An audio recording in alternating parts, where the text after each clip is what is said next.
الحمد للہ وکفا وسلام علی عبادہ الذین اصطفی۔ حدیث نبوی۔ قال النبی صلی اللہ علیہ وسلم البادئ بالسلام بریء من الکبر۔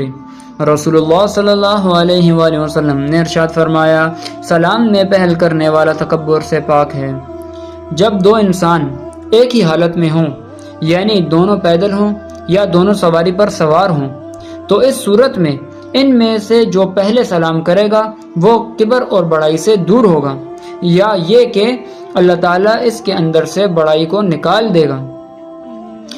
تکبر کی تعریف یہ ہے کہ لوگوں کو حقیر سمجھے اور اپنے آپ کو تمام کمالات کا اہل سمجھے اور دوسروں کو اس کا اہل نہ جانے۔ ایسا شخص دوسروں کو خاطر میں نہیں لاتا اور دوسروں کو سلام کرنے میں اپنی توہین سمجھتا ہے۔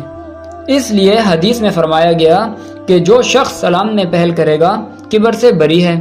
تکبر کی مذمت قرآن مجید کی متعدد آیات اور متعدد روایات سے ہوتی ہے۔ مثلا ایک جگہ نبی کریم صلی اللہ علیہ وسلم کا ارشاد ہے کہ جس شخص کے دل میں رائی کے دانے کے برابر بھی تکبر ہوگا وہ جنت میں داخل نہ ہوگا۔ نیز ایک روایت میں خود اللہ تعالیٰ کا ارشاد نبی کریم صلی اللہ علیہ وآلہ وسلم نقل فرماتے ہیں کہ اللہ تعالیٰ نے فرمایا، عظمت اور کبریائی میری چادر ہیں، جو ان میں سے کسی کا دعویٰ کرے گا میں اسے جہنم میں ڈالوں گا۔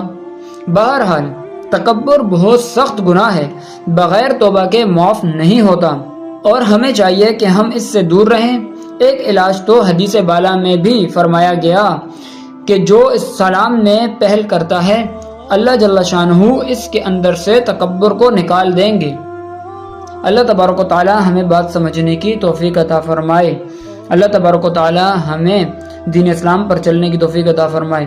وآخر الدعوانا الحمد للہ رب العالمین۔